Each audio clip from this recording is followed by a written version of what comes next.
Former President Donald Trump dominated the Iowa caucuses, but there were surprises in the race as well. Plus, one candidate ended his bid for the White House. NBC's Alice Barr is live in Des Moines, Iowa. And Alice, what does this mean for the New Hampshire primary? Well, that's right. Moving ahead from here, that is where the focus is all going to shift. And former President Trump has a very good case to say that, he is in a very strong position moving forward from here. He's won Iowa now by an historic margin, despite facing 4 criminal indictments and with the added challenge of record low temperatures overnight here. That's sending a clear message about his hold over the Republican Party. The first win of the 2024 presidential race is on the board, and it's a big one.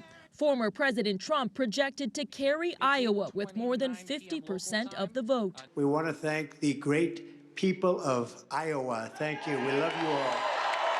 The former president clearly looking ahead to the general election, offering his Republican rivals rare compliments and promising unity. Whether it's Republican or Democrat or liberal or conservative, it would be so nice if we could come together. While at the same time slamming President Biden. He is the worst president that we've had in the history of our country. No clear Trump alternative emerges from Iowa. Florida Governor Ron DeSantis outperformed the latest polls to pull out a distant second-place finish after betting big on Iowa pouring in time and money here. We've got our ticket punched out of Iowa.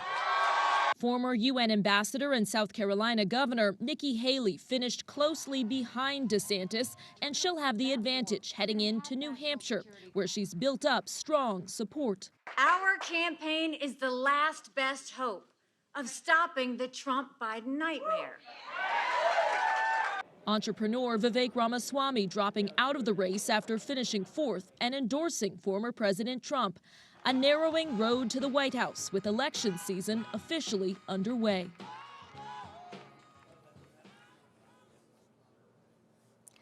From here, Haley heads straight to New Hampshire. DeSantis is making a quick stop first in South Carolina, where he thinks he has a better shot. He's not polling well in New Hampshire at this point. Former President Trump, he has to detour to New York to appear for the first time in that new E. Jean Carroll civil damages trial. Maureen? And Alice, what do these Iowa caucuses results mean for the presidential election this November?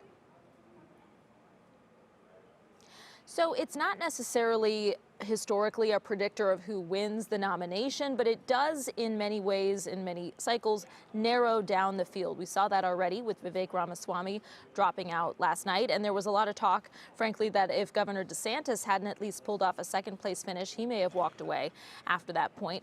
But I think the biggest takeaway right now is that former President Trump was able to deliver a win in the fashion that he has been polling and show that he, at least in Iowa, can pull that off. Maureen? Yeah, it'll be interesting going from here. Alice Barr, live for us. Thank you so much.